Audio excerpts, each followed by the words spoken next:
வணக்கம் மக்களே. சர்வசக்தியில பார்த்தீங்கன்னா, ரொட்டவேட்டர்ஸ் தவிர்த்து இந்த மாரி கலப்பைய பார்த்தீங்கன்னா மேனுஃபேக்சரிங் பண்ணிட்டு இருக்காங்க. ஸோ அத பத்தி தான் இந்த பதிவுல பார்க்க போறோம்.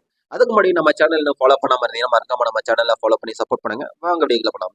சர்வசக்திய பொறுத்தவரையும் நெறைய ரொட்டவேட்டர்ஸ் பார்த்தீங்கன்னா, யூனிக்கான மாடல்ஸ் மேனுஃபேக்சரிங் பண்ணி டைரக்ட்டா ஃபார்மர்ஸ்க்கு சேல்ஸ் பண்றாங்க. அத தவிர்த்து இந்த மாரி கலப்பைய மேனுஃபேக்சரிங் பண்றாங்க. ஸோ இந்த கலப்பைய பத்தி சொல்லலாம். உங்களுக்கு 5 பாயிண்ட் கலப்பை, 18 ட்ரையாங்கிள் பிளேட் வந்துரும். சேஃப்டி போல்ட் மெத்தட் வந்துரும். உங்களுக்கு பார்த்தீங்கன்னா, டாப்லிங் ஹெவியா குடுத்துருக்காங்க. 3 பாயிண்ட் அச்சு வந்துரும். ஸோ இந்த கலப்பை லோடுன்னு பார்க்கும்போது உங்களுக்கு கம்மியான லோடு தான் இருக்கும். அதனால டீசல் கன்சப்ஷன் நல்லா இருக்கும். இந்த கலப்பையுடைய பிரைஸ் அப்படின்னு பார்க்கும்போது 43,200 சார்ஜ் பண்றாங்க. இதே 9 பாயிண்ட் கலப்பை அப்படிங்கும்போது 35,200 அந்த ரேஞ்ச் வரும். ஸோ சர்வசக்தியில இது மாதிரி நிறைய ப்ராடக்ட்ஸ் யூனிக்காக மேனுஃபேக்சரிங் பண்ணி சேல்ஸ் பண்ணிட்டு இருக்காங்க. ஸோ அடுத்தடுத்த பதிவில் என்னென்ன ப்ராடக்ட் அப்படிங்கிறத டீட்டெயிலாக பார்ப்போம்.